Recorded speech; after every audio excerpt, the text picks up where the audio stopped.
Good fantasy is redeeming, and it allows us to put on those glasses to see there's hope and there's something beyond the right here and now, and we need to.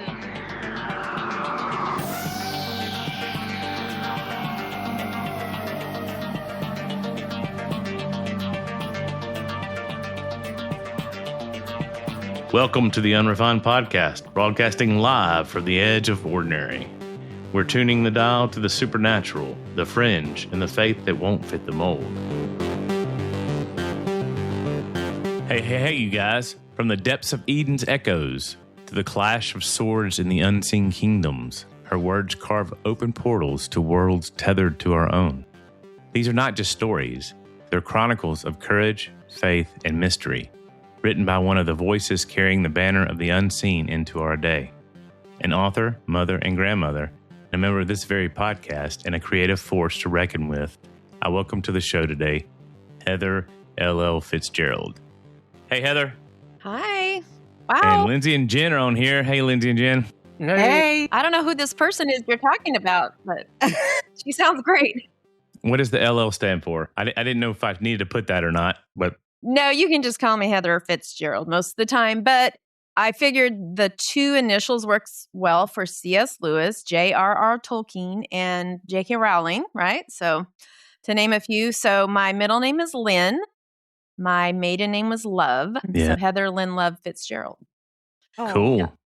Well, I've been doing a lot of emotional intelligence work and study and stuff like that. And one of the things, and this guy was just talking about credibility with people. Believe it or not, initials get more credibility than doctor and all that kind of stuff. So if, Jennifer, you need to use your initials from now on. Okay. Makes you sound smarter. PT Spain. Yeah. Clearly, because I lack credibility. Is this what you're saying, Brandon? No. Oh, come on. Yeah. Yeah. I'm teasing. I know. That's a good tip. Wow. So, you guys, we got a great show today. We're going to be talking about Heather's books, but also we're going to be talking about a wider concept and wider topic. Other than that, we're going to dive into fantasy and its place in Christian circles and even in the unseen realm and stuff like that. So not Heiser's book, just the unseen realm in general. Right. So I'm going to start us out, and then you guys just chime in when you have questions, and let's just have a conversation about this. Because, I did not read all 4 books. I read 3 of them. So the third one just shocked me, and I got sad, and I don't want to go on the 4th one. I'm sorry. I'm not going to reveal it to everybody about what happens. Yeah, please don't. No. Anyway, and so people who are just discovering what you're doing, they're just introduced to your work. What is the Tethered World Chronicles in a nutshell? Well, it's a quirky fantasy. I like to say that because it's probably not your typical epic. It's more along the lines of Narnia than Lord of the Rings, which I love both, but I am probably a bigger fan of Narnia. In a nutshell, my main protagonist is a young woman who finds out her mother's rather embarrassing job of being a Bigfoot expert is actually the family business. And she gets recruited when mom and dad go missing. And she's oldest of 6, homeschool gal, has an autistic brother who has a special place in this world. And she's got to kind of look out for everybody while taking some of the family down to this world. It's kind of a hollow earth below the Pacific Northwest where I grew up. And she's got to figure this out and find her parents. And so there's 3 books that encompass the first bigger arc of her going from being a real bookish, shy, not interested in adventure beyond reading about it, living it out, and kind of rising to the calling that God has on her life. And then little the 4th romance. book, very, very little romance, but yes, it does come around finally in the end. And then the 4th book is 20 years later, and it's the next generation. So there's a lot of revisiting some of the characters, but they're kids. So yeah, it's a lot of fun. And my thought was there's rumors all over the world about things, which, when I wrote these books, there was no unrefined, there was no blurry creatures. I'd never heard of Dr. Michael Heiser. So this was just me trying to figure out how all over the world there are rumors of giants, of ogres, of dwarfs, of, things that are like goblins and Bigfoot. And I was trying to make sense of how could that be? We didn't have an internet, You got a lot of it right, though. Yeah, it's really amazing. I'm telling you, that's just the Lord. Yeah. Yeah. Because I'm not that smart. I never studied things like this. It was just me trying to figure it out. And by God's grace, a lot of it now that I have listened and read and all the things that I do that's obviously an interest to me, I'm like, wow, that was just God's grace. That was me just shot in the dark, or so I thought. But just real quick, the idea is that a lot of these creatures lived in the Garden of Eden. I just want to say that. And that when the Lord sent the flood, he sent them into pockets of the earth to survive and to kind of stay. But, between caves and earthquakes and things like that, they pop up all over the world. And so people see them. Maybe some people find these caves, So that was my thought, was how they've kind of had a reputation and how they've stayed alive. So interesting. I just interviewed a guy about UAPs, and he brought fairy lore into it. And I thought about your books the whole time I was interviewing him about this different stuff. Yeah. Yep. It's amazing. You'll hear it. We're releasing it this week, but it's amazing how, for you to say what you say, which I know you're smart, you're brilliant, but for you to say that you didn't have which you didn't, all this background, because you wrote these books, 10 years ago? 10 years ago. Yeah. Yeah. How much that you just intuitively got right. You're right. It had to be the Lord, and that's pretty amazing. And anyway, but I thought about you when I was interviewing this guy about UAPs, because they have a lot of similar behavior to fairies and some other little creatures, cryptids in the world too. So anyway, probably something supernatural with them, so that they're all going to act in some similar manner, I would think. So. Yeah.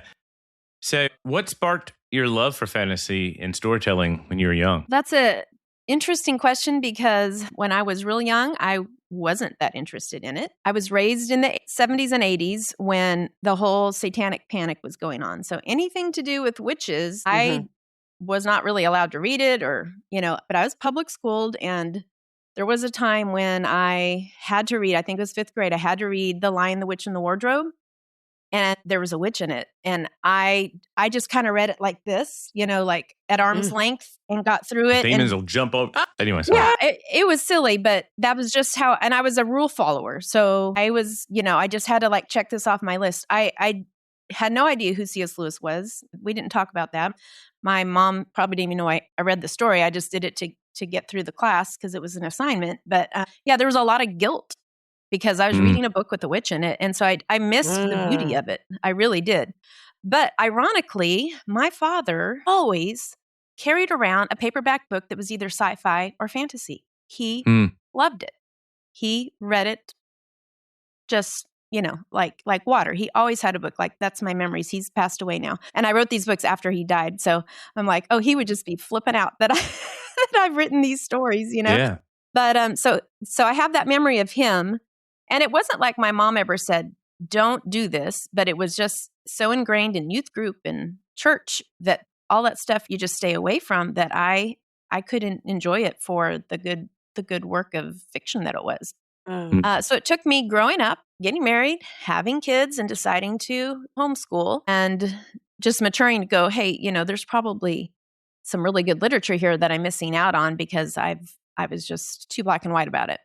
And so read through the Chronicles of Narnia with my kids and didn't want it to stop.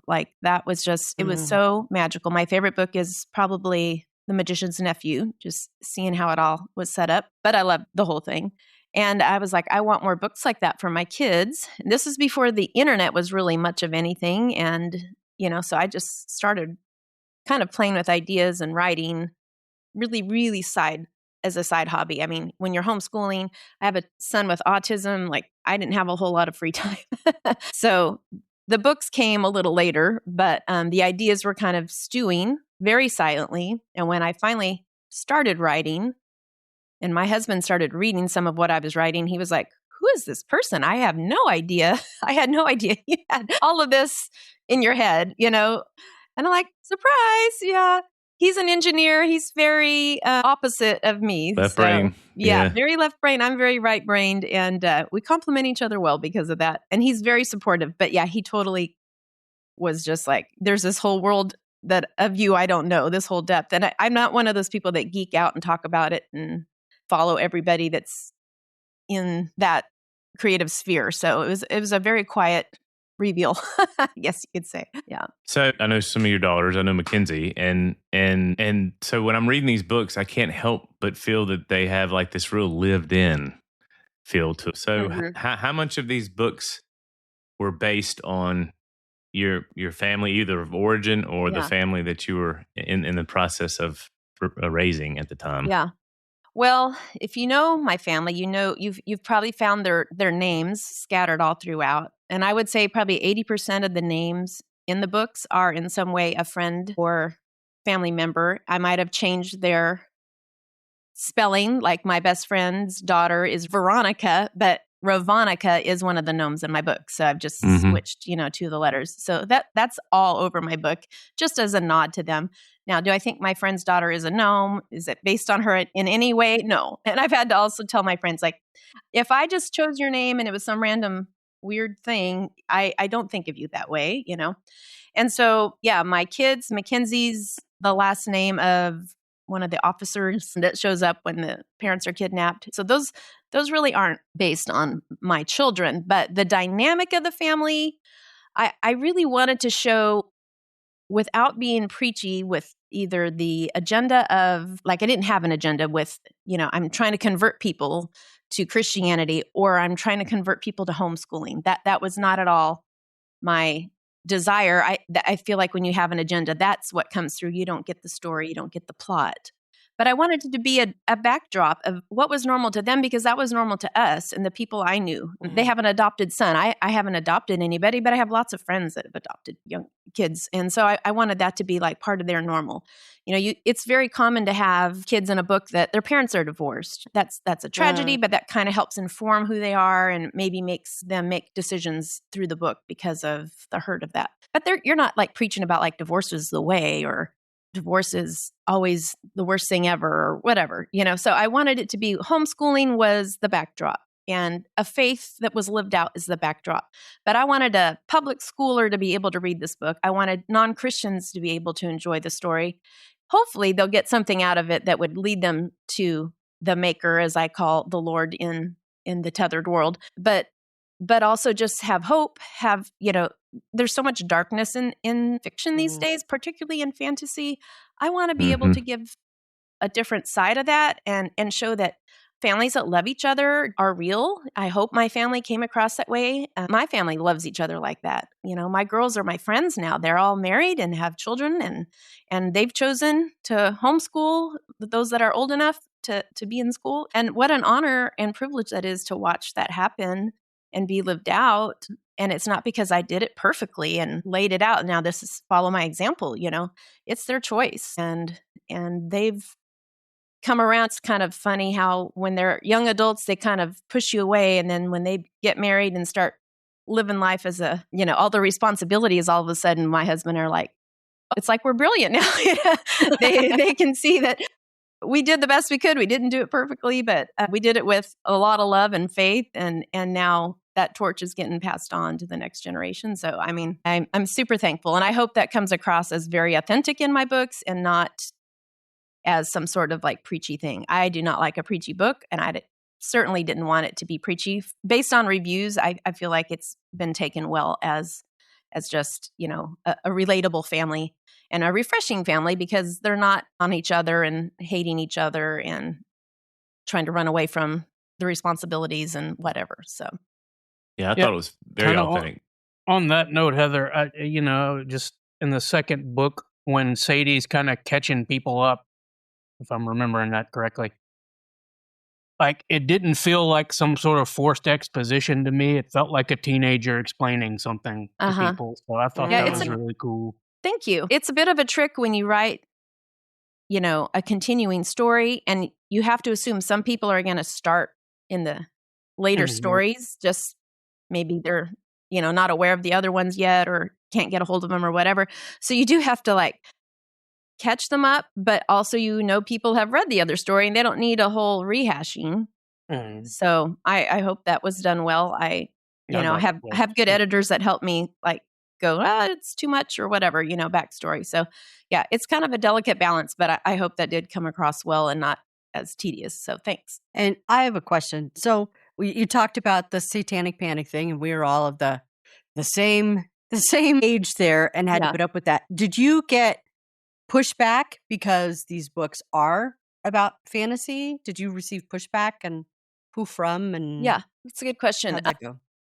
Overall, no, it's been very good feedback, great reviews. I'm real happy. It matters a lot that people that don't know me, it's easy to get a little cheering section from the people that know you, and they're like, oh, wow, I'm so proud of you, and I'm coming to your book signing, and I'll buy your book. But they may or may not read it. They may or may not like fantasy. I think anybody that knows me isn't surprised, because I'm kind of a quirky person that would be an interest to me to write like that. So I don't think I took anybody by surprise. But I have had I want to say 2 times that I have read a review where people had a hard time that I had some good Nephilim characters in it. And they're like, the Bible does not have anything good to say about the Nephilim and this and that. And I can totally respect that. And I think if I had written these books after the advent of blurry creatures and unrefined and the unseen realm, I may have written them differently, but that's not what the Lord had me do. And I super appreciate, Brandon, you guys recently had on Pastor Doug Van Dorn and Anthony Delgado, and they talked about David's mighty men and the likelihood of them being descendants of the Nephilim that had chosen to follow after Yahweh. And that is kind of how I look at my Nephilim. And I do have the bad Nephilim that didn't choose that, that come out through the books. And so I felt like, wow, and I had heard that before, but that's the most recent and most in-depth was that podcast. So I probably listened to it twice just to be like, yeah, I did this okay, because I don't want to be unbiblical. I know you take liberties with literature for sure. Sure. Ultimately, I want to point to truth. And if that was a heresy, then I would have a problem. I'd have to, I don't know what I would do exactly. But thankfully, I feel like that there is enough, and I do try to say in the book that this is like generations later from the original. So they're human with some extra special DNA, I think is how Xander explains it to Sadie at some point. So the royalty of the realm have wings. And I'm sure the Nephilim never actually had wings, but that's just my right as a fiction writer to, they need wings. So, and the commoners do not. So yeah, it's kind of nice to see that there is a conversation in the real world being had about descendants of the Nephilim and how that's probably gotten pretty watered down. And there's probably maybe some of that in a lot of people. Who knows? They say the O negative bloodline, which I am O negative, could harken back to that. But I'm pretty fully human and fallible, and I need a savior. So I think I'm okay. Well, and that was my whole goal. Is we had a guy on before who was doing a comic book series.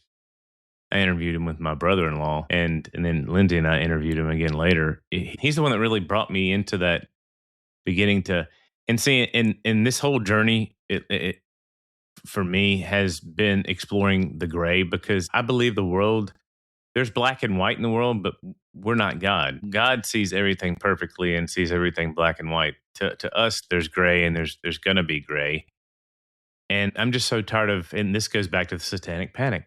I'm just so tired of Christians flattening. That's my new term now. I use it all the time. Flattening everything out where, it's a demon or it's this, that, and the other. And the reality is in the Hebrew, you go and look, and I think it's in First Chronicles where it really just talks about the mighty men and lists all them out. And you have the 3, and then you have the one that he's a leader, but he wasn't part of the 3. Wasn't part of the 3.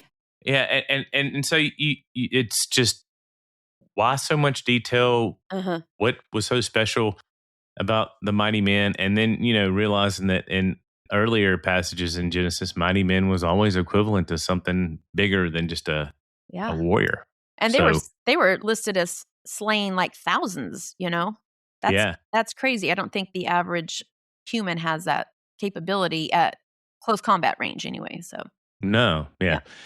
So, I was reading your books when we had those interviews. I was like, well, she probably would like this, because that's what I figured you would probably get kickback from if you did from the books, would be from that. And, I don't know where I come down with it. I love your books. So, I mean, it wouldn't offend me if either way.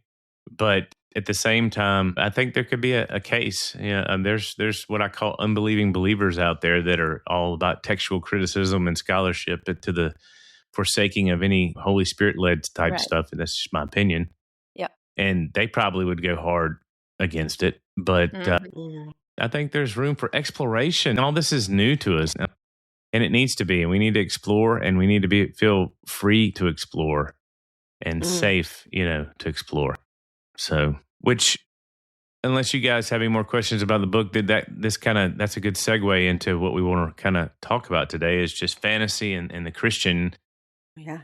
Brought up the Satanic Panic. You wrote a blog that you sent me that I thoroughly enjoyed about in defense of fantasy. We'll put it in the links later. I encourage you guys to read it out there. You talk about fantasy helping us to remember who you are or who we are. Yeah. So unpack that for us. What does that mean? Well, I feel like fantasy is sort of a parable on steroids. And Jesus used parables a lot to make a point. And in our 5-second attention span days, maybe parables are what we need to go back to. I don't know. But for those of us who still read and enjoy a book or an audiobook, I feel like fantasy has a really great way of giving us a picture that, number one, I feel like good fantasy makes you wish that it were true or makes you think it's possible, There you go. And I feel like that's what The Lion, the Witch, and the Wardrobe did for so many is like, maybe there is something behind this door or in this wardrobe or behind, I like a portal fantasy that roots the story to now and gives us a possibility of what else is out there. But definitely Lord of the Rings still has beautiful parallels to being a very epic parable, So the good versus evil theme is more easily explored, I think, when things are a little above the day-to-day mundane, because it's hard sometimes to see past the problem that's really a huge problem, that the cancer or the disobedient rebellious child or whatever. But if you have dragons to slay and you have hope, because if you can get to this certain place, like for instance, Diggory in The Magician's Nephew, his mom was dying and he needed that apple and he needed to get it back to help save his mom and give her health. Those things can lift us from just the 2D, 3D world. I say 2D even though we are living in 3D, but I feel like the 3D is acknowledging there's more to this world and some people don't. So like you were calling it flattened, that's the very black and white monochromatic look at reality. And I think there's a full spectrum of color that the Lord offers us to see. And we need those glasses. I think those glasses have been removed from churches often. We don't get to see the full spectrum of the glory of God. And fantasy, when it's done well, and it's not, well, I suppose even when it's done badly, it gives us dark glasses and we see the evil, and people can get into some dark and dangerous things just by exploring fantasy that's not bringing hope and bringing light. Satan will use whatever. He kind of counterfeits it all, Sure. But I think good fantasy is redeeming, and it allows us to put on those glasses to see there's hope and there's something beyond the right here and now. And we need to search for it. And it's worth searching for, and it will have an effect in our life here if we find it. Hope that makes sense. Oh, yeah. That is leading into something that the thought, Lord reminded me of the thought before we jumped in here. I was looking at A Children's Garden of Verses by Robert Louis Stevenson a while back. And I'm thinking, I'm going to read this. I'm going to read this to my grandkids. Yay. Right. And I'm looking at it. And because of what we know about Vicki Joy Anderson and sleep paralysis and all those things like that, I was reading through it and came across this poem called Fairy Bread. It's really short. I'm just going to read it a little. Yeah. Yeah. You know this one, Heather? Well, Maybe? I have this book, but I haven't opened it in years and years because my kids are all grown. Yeah. But I just unpacked it. We've moved recently. And so I was like, I remember this book. So I'm going to go find it after this. Go ahead. I would love to hear it. All right. So check this out. It says, "Come up here, O dusty feet. Here is fairy bread to eat. Here in my retiring room, children, you may dine on the golden smell of broom and the shade of pine. And when you have eaten well, fairy stories hear and tell." And I have to say that, I think it was just on the heels of reading Vicki Joy Anderson's book, They Only Come Out at Night, and hearing her on lots of different podcasts. I'm thinking, no, We do not accept any gifts from the Fae. We do not eat bread at night with the Fae. We do not eat bread in our drink. No. And so I posted about that. And then somebody gave me a little bit of push. I posted saying that, you guys, this part is not okay. And they said, well, then what is okay? Kind of like swinging from to pendulum swing. If it's all okay or not okay, none of it's okay, right? Where do we find in the middle? So I had an answer for this individual who gave me pushback, but I'm curious what you would say. Is the middle? Yeah. Okay. What you would say like is a balance to have. I'm interested in hearing this too.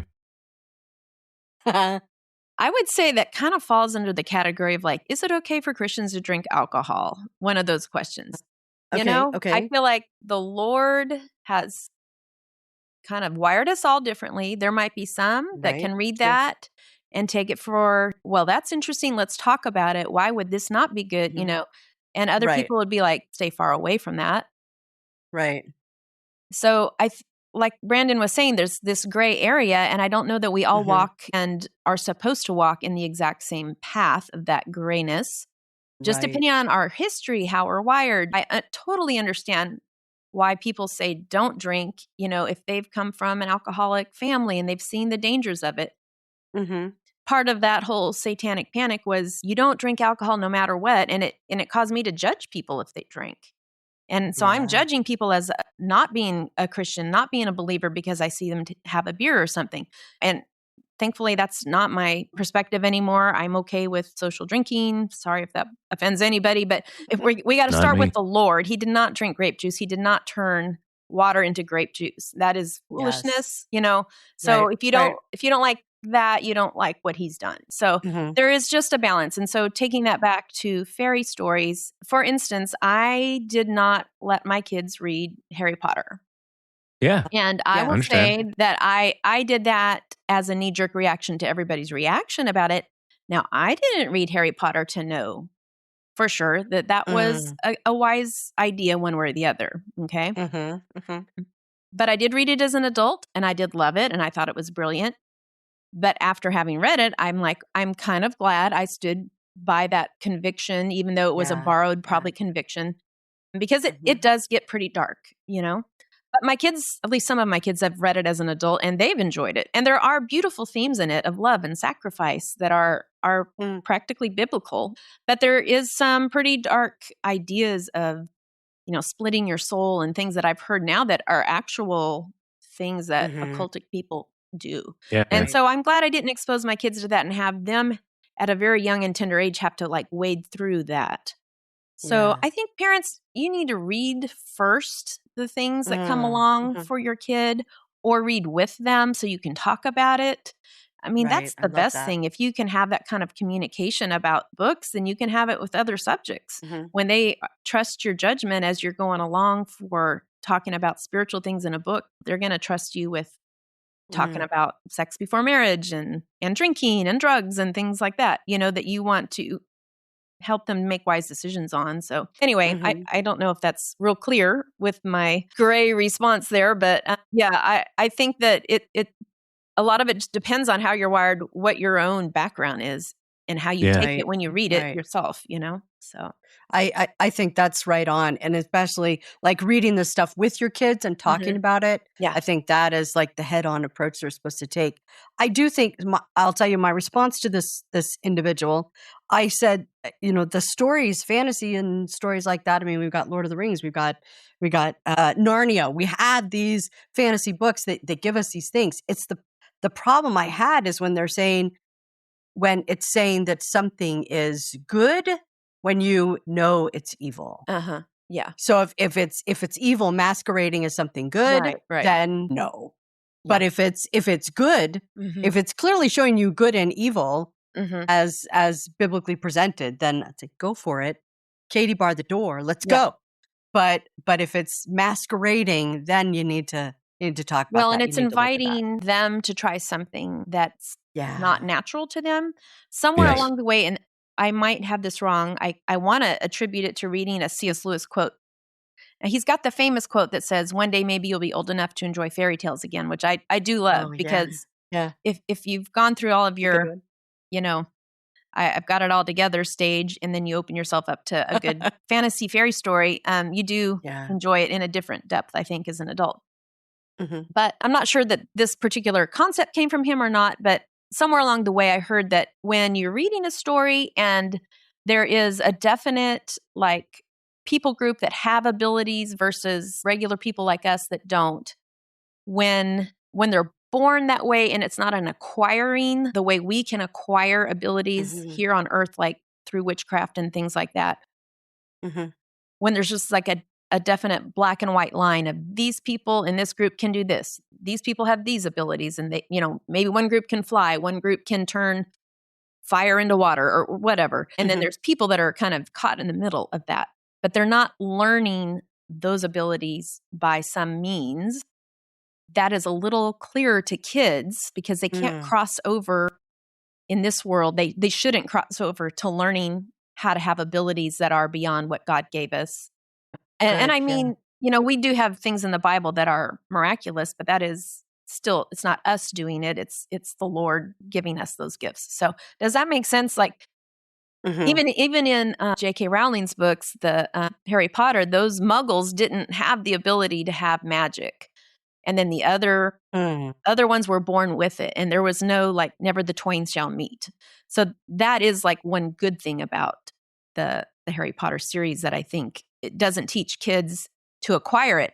But did the branding and the messaging that made the money from the books let kids think that? No, it went crazy. Here's magic wands, here's spell books, as if maybe you're not a muggle and you are a witch, just explore it. Yeah. So I think that is a problem with our society, and it was a money-driven thing and whatnot.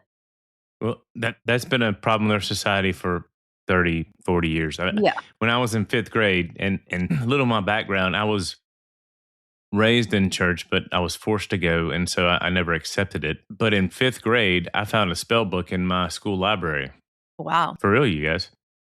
What shocked me in that spell book was the amount of in Jesus' name spells that were in that spell book. That is totally. You're kidding. Nope, not at all. And once we found it, we all checked it out in our circles, and I read a lot as a kid, but I wasn't at this age. I wasn't as big into fantasy. I'd read Wrinkle in Time, and she's one of those kind of people that people have mixed reviews about too. But we were all excited. We kept this. A group of us kept it like checked out. We had to check books out. We kept it checked out for like the whole year of fifth grade, and I've had to since go back and just revamp, revisit, and repent for different stuff like that.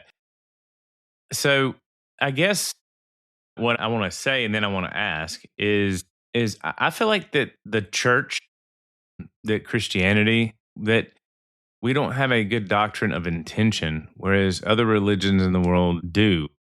And let me unpack that a little bit. I think our heart set going into it matters more than a lot of acts. Now, there are some acts that are wrong, they're evil. God talks about that, But the Bible itself is I'm going to use an old-fashioned word, very sordid work in a way. I mean, if I can use that word. And I mean, it's full of debauchery. It's full of Solomon. Let's talk about Solomon. Let's talk about Solomon for about 30 minutes. And we're gonna judge Harry Potter. And the big thing too that always is, I'm wired high D on the DISC, and so I smell hypocrisy. I can just smell it in the air. And I watch these people that'll downgrade Harry Potter, but they're X-Men fans, and every one of the X-Men is a Nephilim. I mean, all right, so where does it stop? Superheroes in general. I mean, there's shadows of the Nephilim in there. Yeah, absolutely. Yeah, well, and then then Superman being an Ubermensch, we won't even go there. But I mean, so I guess it just doesn't end. It doesn't end, and I have this saying, and it's offensive, but I don't care. that sooner or later, weaker brother needs to grow up. And I think that was Paul's expectation when I've been bludgeoned by that scripture in Corinthians so many times about weaker brother. You gotta put on a fake face for all these Christians that are just too immature to really understand. And I'm just like, I get But it seems to me in that whole passage that Paul expects us to cater to them. However, he does expect them to mature eventually, to get, out of milk and into the fundamentals of faith. And so I think the church needs a real robust understanding of intention and going into, particularly in these circles, because I want to tell a story and then I have a question. I read fantasy during my depression. I think it's been about 7 years now. Was diagnosed with major depressive disorder, and I hate diagnoses now, but I mean, that's what I was diagnosed with. I don't like pharmaceuticals, but if it wasn't for those, I would have killed myself. Place, yeah. Mm-hmm. Exactly. Yeah. And so through this whole journey, two things. It was the Lord, though. See, I was burned out on the Lord because he never came through for me before. I didn't have an understanding of him and some of the dynamics there. And the two things that kept me going were 80s music. And people always laugh when they hear that. But I mean, I listened to Rick Dees. I know y'all remember who Rick Dees is. Oh, yeah. I listened to Rick Dees on the radio, and then Casey Kasem. They had this station where I am. They do old Casey Kasem's, like from the 70s and 80s countdowns. Weekly Top 40. It's Weekly Top 40 and fantasy books. And even now to this day, I'm doing this right now with one of our members. I'm doing a 6-month literature challenge, and right now I'm in the middle of Jane Austen's Pride and Prejudice, and my mercy. I know, and I'm loving every bit of it because her mockery, and I mean, I just love it because I'm like seeing she's mocking that whole society, and I love it. I think it's so great, and it's such a non-man book to read, but I'm enjoying every bit of it. And the Anglican priest in there, or whatever, clergyman, is just really, he's just a sad Collins. Anyway, so I'm saying all that I read literature now to keep me out of the headspace, because you can't possibly tell me, you guys, that us being podcasters and even, us imbibing podcasts, particularly in our fringy, blurry, unrefined circles, that doesn't have the same effect that some dark fantasy would have on people. I watch, if I doom scroll some of these reels for hours, I have to go pray. Yeah. And I'm getting red pilled. But I mean, so to stay sane, I have to read fantasy. I have to read literature. And literature's also helped me encounter a lot of empathy for people because characters are actually developed. That doesn't happen anymore. And I like that about your books. I had a real empathy, and I can't reveal the end, man. I cried. I mean, I'm not a big crier, but I mean, anyway. And so I was just like, that just took me from, I'm usually good at figuring stuff out, Heather. I did not see that coming. So yeah, y'all need to read them now. So anyway, yeah. But now my question for that is, what would you say to someone like me who was at the end of their faith, was deconstructing a lot of things, and fantasy drew me closer to God because I saw the supernatural is really real. It showed me the supernatural, and it began to give me a hunger for the unseen and the supernatural. I mean, what would you say to somebody like me? Well, I can't say I'm surprised. I feel like you kind of summed up in a nice, neat way what I just took a long time to say about it being somewhat of a parable in a much more in-depth form, and that gave you eyes to see things in your realm that weren't obvious to you without those glasses of, let's look beyond you, let's look to the bigger story. I hope that in my stories, I give the reader the feeling that they're part of a bigger story. That's my hope. And I think maybe that's what happened to you, is that your world became less about your little tiny orbit of frustrating, I mean, those circumstances were like legitimate. Your depression and all that was for a reason. Like, things weren't very great. Selfish, though. It was very selfish. And it's very inward focused. That is true. That is true. But we need something to help us have an outward focus. And I think fantasy does do that well, because we can see so many different people's stories being played out, and how they intertwine, and how they're needed, like their particular gifts, the way they're made, the way the author wrote them, those things are needed for something in particular. And if we have at all a spiritual inkling, we can go, oh, and Jesus did that when he made me, and that might not be the blatant thought you think, but I think underneath it all, your spirit is aware that man, there's something beyond me and I need to get out of this little cocoon of self-pity, I need to metamorphosis myself. And you really can't do it to yourself. The Lord does that. But whatever it takes to just be self-aware of like, wow, I'm navel staring and that's my problem. And I need to get out of it. It made the Bible real again to me. It made it a supernatural book. It made it a weird book. It made it. I'm sorry, I'm passionate about this. I mean, it saved my life. I mean, and people always hear about the 80s music part, but I don't talk about the role fantasy had in that. I began to believe that God could heal again. I began to believe that God could work miracles. Yeah. It shifted my modernistic worldview. And I was a Christian, and I was even a charismatic Christian. And I still lived in this mechanical world. And this is a popular term, and it's cliche, but it's so true. It re-enchanted everything for me again. It's a beautiful word. I really like that. Do you remember what you were reading? I'm kind of curious. I went back and read a lot of old school stuff that I read when I was a kid. There's this whole series by Terry Brooks, the Shannara. I read all those. I started reading Robert Jordan's Wheel of Time, and I got bogged down, which most people do. I started. That is a long one. Yeah, I read this whole series called Dragonlance. See, I was big into D&D and drove my parents nuts. And so I did. Dragon stuff spoke to you then. Yeah, and I was a huge Conan fan. There's a guy come out now. I'm going to mention it. He's got he wrote the Book of Enoch, and it's like an old Savage Sword of Conan comic book. Yeah, in the same artwork and stuff. And he's doing the whole Bible that way. That's cool. But swashbuckling. I loved pirates when I was a kid, and I loved Conan and all those movies and all that kind of stuff. And it. Part of it was, and Sandy diagnosed me right here. Part of it was me going back to relive some of my youth. But a lot of it was I was doing that because that's when I believed. Was when you were a youth? Yeah. Even when I didn't believe in God and Jesus, I was forced to go to church, but I believed, and I still talked to something. It was God.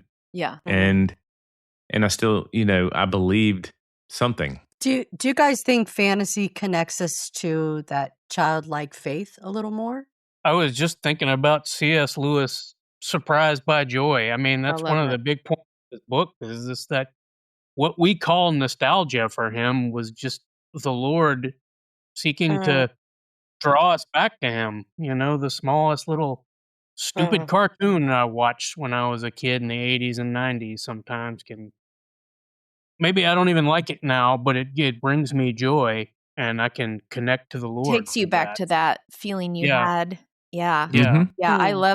I love his story and the way he talks about that yearning, that longing that we all have. And then there's the longing for the longing is a certain thing in and of itself. And it's hard to explain. He's so good at it was like Scandinavian mythology for him. Yes. The Norse mythology and all of that. It stirred that longing for something more in him. And we all have those times. I can name them on one hand that it's like time stops, and you portal into eternity, even though it's not a necessarily a physical spiritual portal. But time stops, and you realize that you're experiencing heaven now. Yes, it's a little bit of Eden. It's joy. Mm-hmm. And, he talks a lot about that. And I think you're right in your diagnosis of that. I think that's what we're looking for. And it's still legitimate because joy only comes from the Lord. Joy does not come from the world. Happiness. They want to have happiness. And there's nothing wrong with happiness. Yeah. Yeah. There's nothing wrong with being happy. But joy is what gets you through the storms. Mm-hmm. And I think, now that I look at it, you're right. I know this is not about me, but that was my bread. Joy was my bread during that time. And it came, and that's where I got my whole eat the meat, spit out the bones thing that I talk about all the time now is because I just realized that life was not as black and white as I was trained and lived out. And I was able to eat the meat and spit out the bone. Yeah.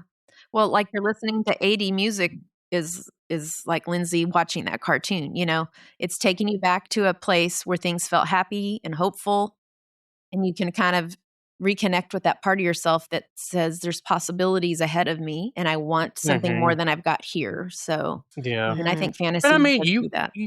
you can I mean, you can do it wrong. There's like a Absolutely. nostalgia industry right now. Yeah. Sure. And it can be so empty after a while. Mm-hmm. You can lose the joy and just the wallow in the memories, and they can pull you under after Or be a while. obsessive, So, where that's Yeah. your new idol. Yeah, it's Yeah. it's a fine line. I think yeah. I think kind of a way to think about it is that, if you have a file on your computer, right? And you have this random PDF and it's supposed to go somewhere, but you don't know where it goes. So you just say, all right, well, it's going to float around on there until I make a file for it.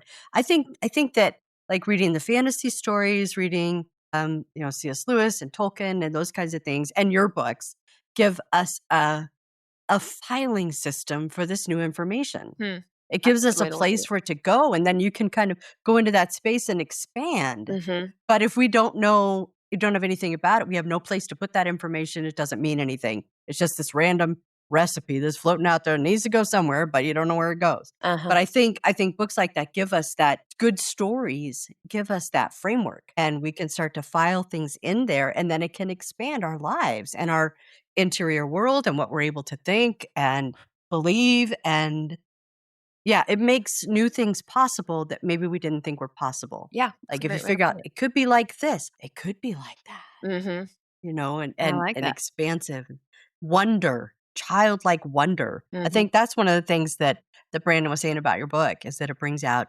wonder and beauty, and a good way to look at it that maybe we haven't been looking at it when we're so interiorly focused or focused on whatever the latest news topic is of the day.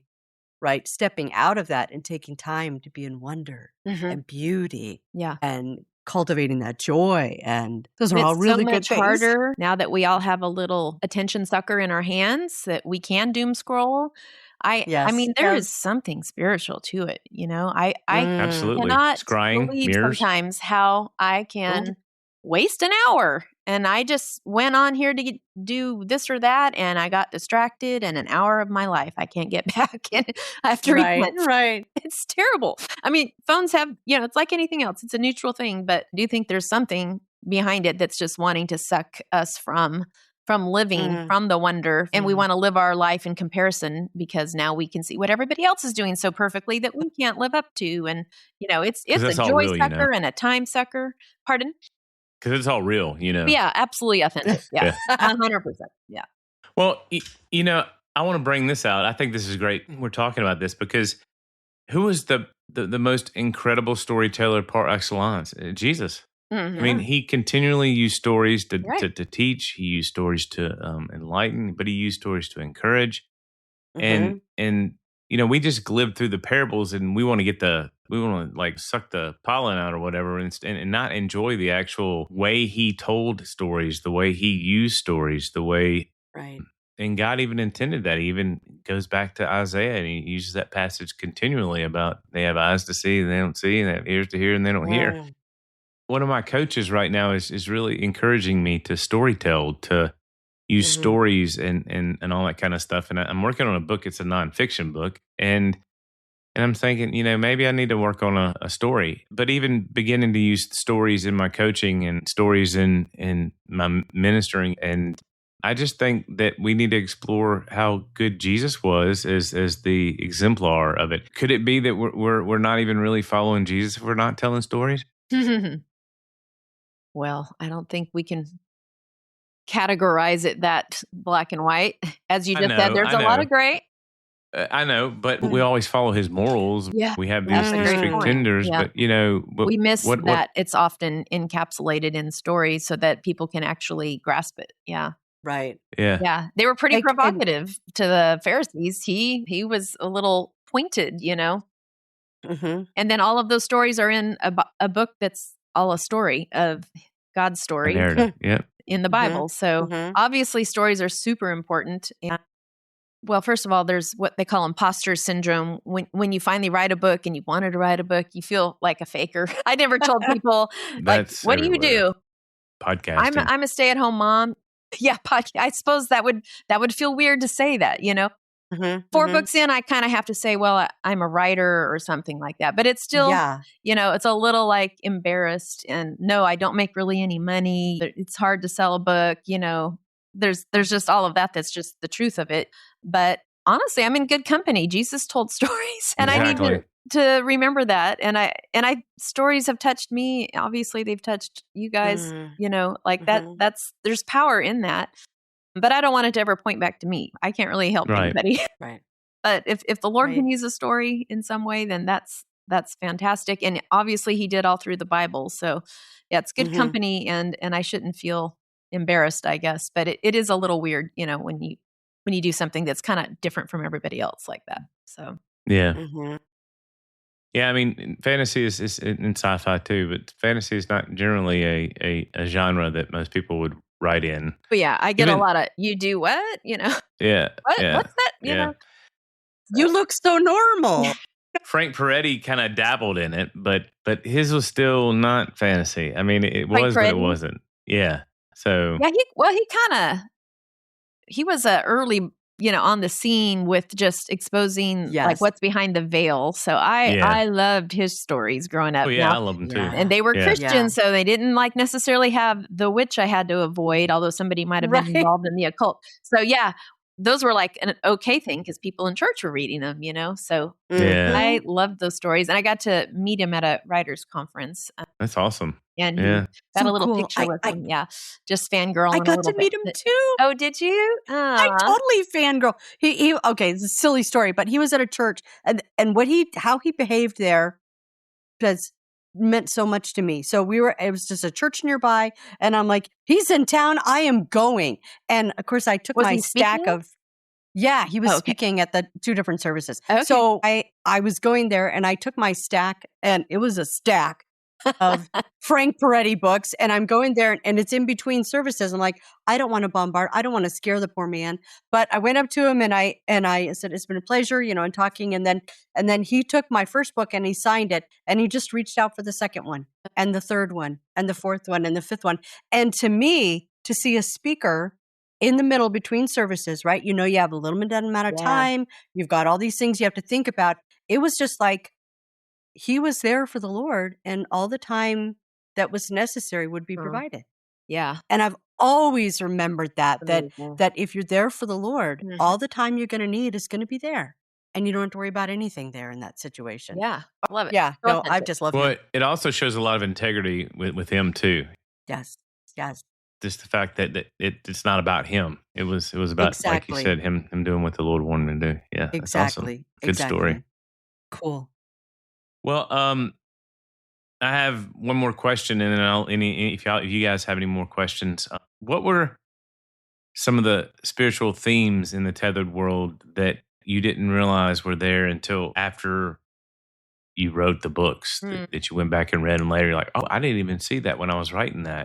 Did you have any serendipitous type things like that? Gosh, I off the top of my head, that's a little tricky to answer. I would say that I guess people's reactions have touched me a lot. The things that people have said that they've gotten from the books that maybe I don't see because I'm not coming from their position, you know, as a reader. So that's been a blessing. I wrote those books, especially that third book, Brandon, the one that you just finished that had a bit of twist in it. That was written almost, you know, the old Eric Liddell, the runner, how he said he feels God's Chariots of Fire. Yeah.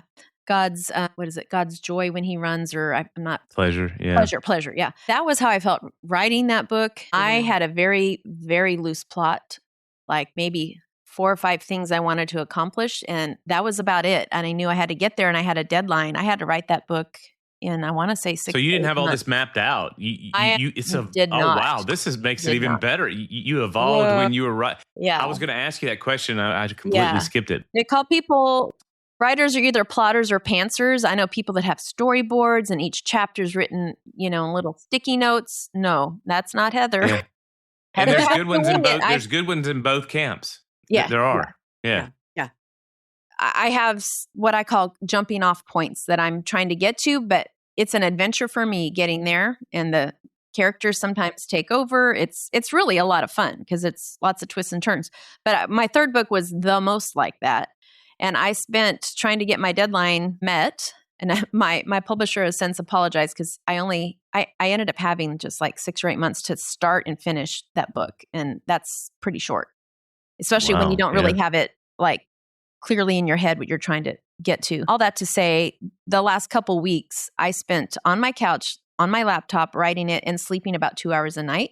And it was during Christmas, and my 2 youngest daughters ended up having to put the Christmas tree and all the decorations up, and I have a lot, and taking them down because I was just on the couch just surviving on coffee and some folk rock music lowly playing in the background, trying to get myself through it. But prayerfully through each chapter, like, Lord, where are we going here? Because I am so tired. My eyes are crossed and I need to get this, and you're tying up strings from 2 other books, plus the third book that you've developed partway through. And those strings all have to come together, So that was such a fun, exhausting, treasuring memory for me, just to see the Lord be so faithful and give me ideas, show me where it was going. The plot twists, I did have some of those in mind, but a lot of them were surprises to me as well. Just leave it like that. You can ask me more personal questions off there. But yeah, so that whole thing was just a journey of faith. And I did feel like the pleasure of the Lord, like working beside me. That's probably the closest I've ever felt, just him whispering and telling me things as I went. So that was exciting. Well, just to not really answer your question was, I didn't have necessarily things because it was so obtuse, other than just, I need to get from point A to point B to C and D maybe, And so, I think those were kind of built in by God's grace along the way. So those were surprises, but. Yeah, that's a great answer. So what, 2 questions here, and I was going to wrap it up, but I just have to know this now. So what is everybody's favorite book of the 4, and what is your favorite book? Okay. Well, it's interesting because I don't know that I can answer that for everybody else, because if you look at, and I don't mean to keep bringing reviews up, but that's what I have to go from. They say only like 10% of people that read your book actually review it. So my first book has like 250 reviews, something like that, 280, which is great. But then, you get to my third book, I want to say there's like 60, and there's like 30 on my fourth book. It's just harder and harder to get people to go back. That doesn't mean they're not enjoying the books, but based on that, I can't really tell like what's everybody's favorite, because I have way more for one book and a lot less for another. But that said, people that do go through the first 3 that, they kind of go together, I would say they usually like the third. Some people have said the second. It's my favorite. Yeah. Yep. And that personally is my favorite, just because the process was so dear to me, how the Lord just helped me through it. So that's it's exhausting as it was like special. And there were so many things in there that tied together the other books that I just can only say it was the Lord. I don't mean to keep like beating the dead horse here, but it's just like, I'm honestly not that smart. So, I did not go to college. Okay. Let's just get anything like I didn't study literature. Yeah. I'm Ask just a homeschool mom that you what? Ask me if I'm using my degree. Finance here. Woohoo. Oh, really? Yeah. Rolling in the dough too, right? No, I can't even do my checking account. But anyway. So it's kind of fun because I can't take credit. I really can't. So I'm glad when people, make it through at least the first 3, because then they've read the whole thing and they know where it went. I will say the first book was written just from one point of view. It's from the 16-year-old daughter of the parents that get kidnapped. And I was so happy when the other books I was able to put multiple point of views. And I think that made it more exciting. They always say the first book you write, you're kind of little cringy about it because your writing's not as good as it's your debut novel. And I was like, I'm not going to feel that way about my book, but I do. There's nothing wrong with it. It's a great story, but I loved being able to write multiple points of view. That really opened it up for me to think out of the box a little more like that. And then there's somebody out there, she's on Goodreads in depth, and I think her reviews are also on Amazon, who reads through the whole series every year. And she has written the longest reviews, and she talks and cries. And that's awesome. And I'm like, I don't know who you are, but I love you. But yeah, she talks about her yearly reading through the Tethered World series. And so there's some great fans that really like it spoke to them, and that means a lot to me. So yeah. So I'm glad you made it through the third book. I want to say when we first talked about doing this, you hadn't made it that far. And I was like, oh, Lord, just get him through the third book. I think he's really going to love it. Yeah, well, Well, I was gonna do the fourth as well. I mean, I had time, but I had to sit on the twins. Anyway, I'm sorry. Don't tell. I'm not. Okay. Anyway, so Well, the fourth book is removed, so you're okay. But yeah, just I know you remember read a lot. saying So that, when you have but I'm time. gonna go back and read it. Yeah, I do. I have an interesting way I read it.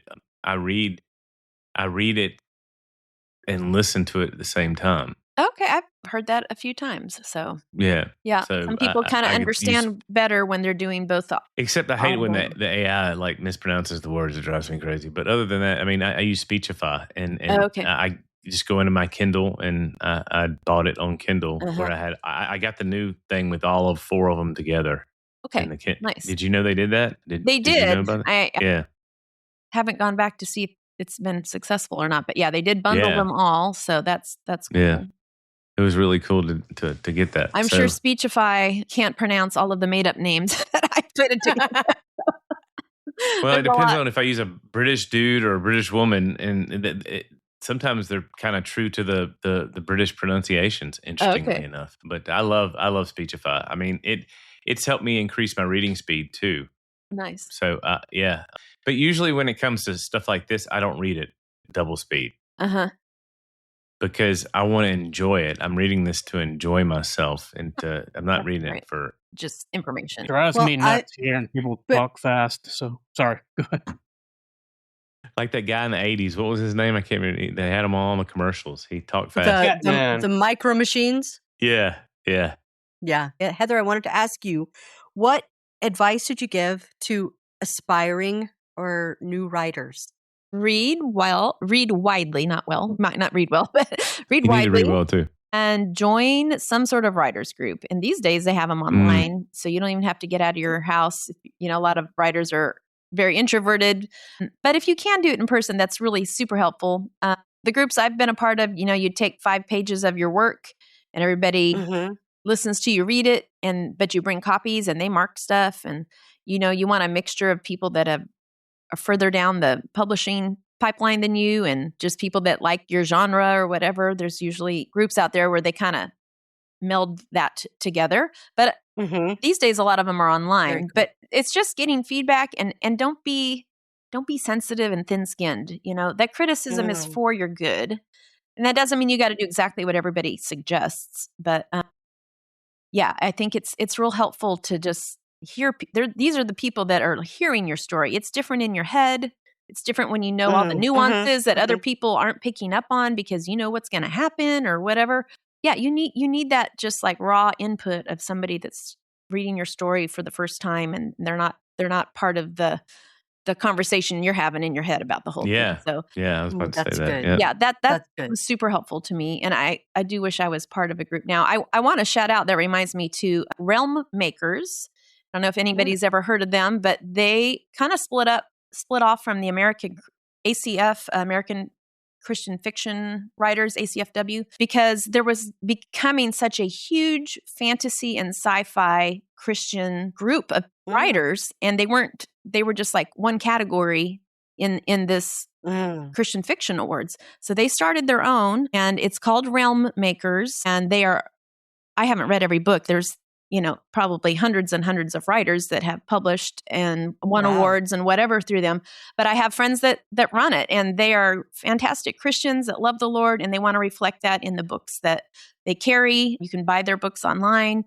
They have, awards every year. If you're interested in fantasy and you're a Christian or you have kids that are, those are safe books as far as I know. They should have categories like young adult versus adult. There might be a little more themes there. And they have conferences where you can meet with editors, you can meet with agents, publishers. They have workshops going on. Nice. So it's a really great resource. So I just want to shout out to Realm Makers and encourage anybody to look in that direction, because you get on Amazon and you could go in a billion directions based on the algorithm and where it sends you. It could be good or bad. So Realm Makers is probably a safe bet. Nice. Okay. And the only other thing I wanted to say, you brought up imposter syndrome. And God has been dealing with me about that. In my personal life, I've kind of been I ended up in a political campaign that I had no idea I was going to be in. And I mean, if you would have asked me 7 months ago, hey, you're going to be doing this, I'm like, no, you've lost your mind. Thank you very much. Yeah, but it suits you so well. I mean that in a positive way. Thank you. Well, but what I want to say about it is that God keeps reminding me, because I really struggled with it the first couple months. Like, I'm not sure. I don't know. I don't deserve to. I don't. And all these thoughts, right? But, and I think it was Clint Byers that has said this, but I could be wrong. It may be just the Lord and some of Clint Byers stuff. But basically that you are who God says you are. Ooh, I like that. And so if God has put you in the position of being a writer, that is who God says you are. Yeah. And humility is accepting that this is who God says I am. And Brandon, God has put you in this podcasting space. You are a podcaster according to God. Yeah. That's who you are. According to Clint, I'm supposed to be a writer. I don't know if y'all remember that interview. You best step up. You are who God says you are. So this idea that, well, I'm not like this, or I'm not like somebody, or I'm not doing this or whatever. No, you are who God says you are. Yeah. And he will bring success about that. He will do that. So, and I know everybody struggles with imposter syndrome. I know that's a big thing, but if God has put you in that place, you are who he says you are. Well, it's really behave like that. It's really difficult when you're very oriented towards the left brain and you're being creative. That's when you really start to feel like an imposter. So yeah. Well, it probably makes you a very balanced person when you've got both of those things going on. I have a friend who's an artist and a singer, and she also teaches math and oh my gosh, math. Wow. What? And that's she's crazy. She's a super free spirit, but she's got that ability, you know, so it's both and for her. And I'm like, wow, that is right. There's a lot going on up there. I'm just using half my brain most times. I admire that. That is definitely Renaissance.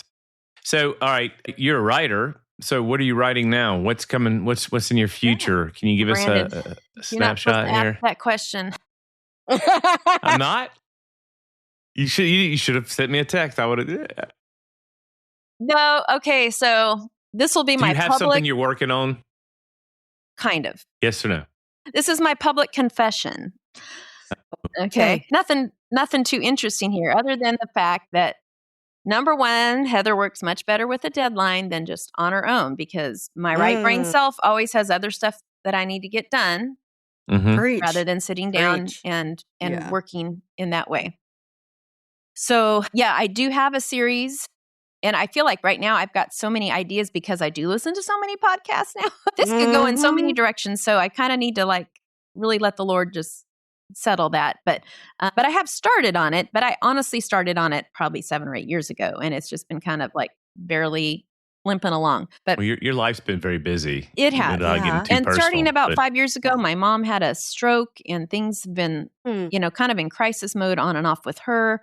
Still have my son with autism, who's an adult, and he's had some issues. And just this last year, we bought a house, the house that I'm in, redid it all, and then in January we moved. Meanwhile, the 4 months before, my mom was in the hospital.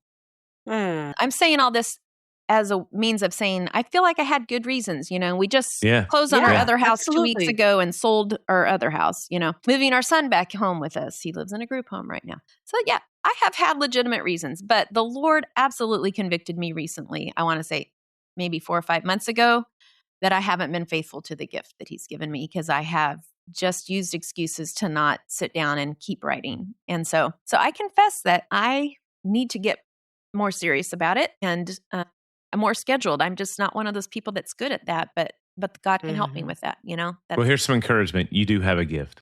Thank you. You do. Thank you. You do.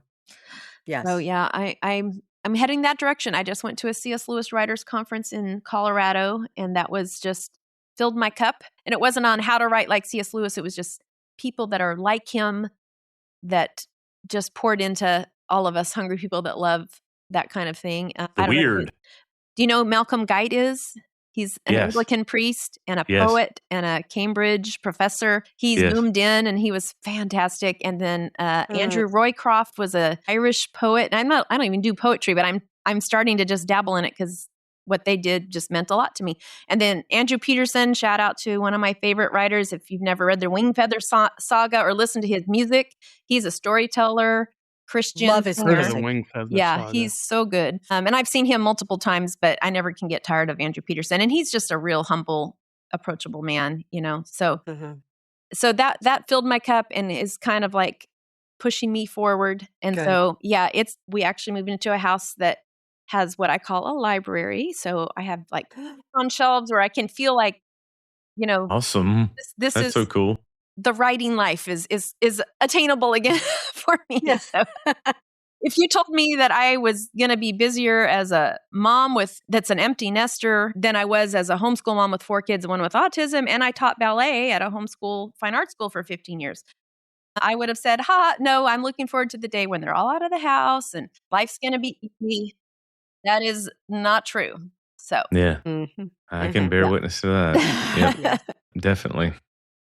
Well, thank you, Heather, so much. Man, thank you guys. Coming on the show, and I'm so glad we finally caught up with you and we're able to do this. And I just appreciate your writing and all your insights. So, Well, thanks for the opportunity to share a little bit about my books. all right, what are your deets? We're going to put stuff in the show notes, but what any deets? Well, I do have a website, but I don't really do much there, but you can kind of read about my books. They have won some awards. I think that's listed there as well. But that's HeatherLLFitzgerald.com, which is my pen name. They can be found on Amazon, on CBD.com, on BarnesandNobles.com, on Goodreads. Well, I don't know if you buy it from Goodreads, but probably Amazon and Goodreads has the most reviews. So I always like to read reviews to see what other people thought about the book.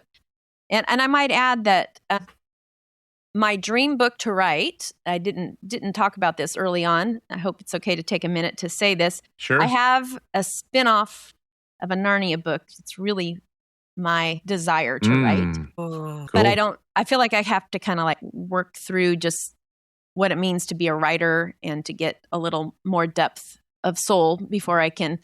And I'm not going to portray myself as the next C.S. Lewis by any stretch of the imagination. But anyway, that is on my horizon since before I wrote these books, is this other story. Wow. But what has been most amazing to me, and I did not set out when I wrote these books to have that comparison, is that a lot of people say, if your kids love Narnia, they'll love the Tethered World.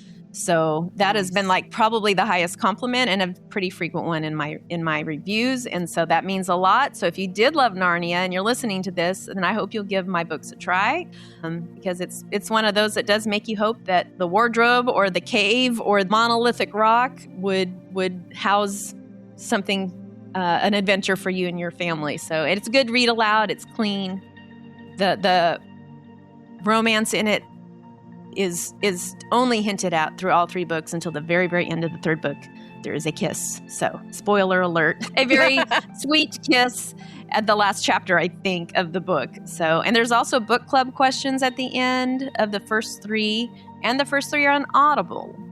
The 4th is not, but get Speechify, and I guess you can listen to it kind of like an audiobook. So that would be cool. So yeah, I am on Instagram and Facebook, but I really hardly ever get on there. So thanks for the podcast. That helps. Yeah, sure.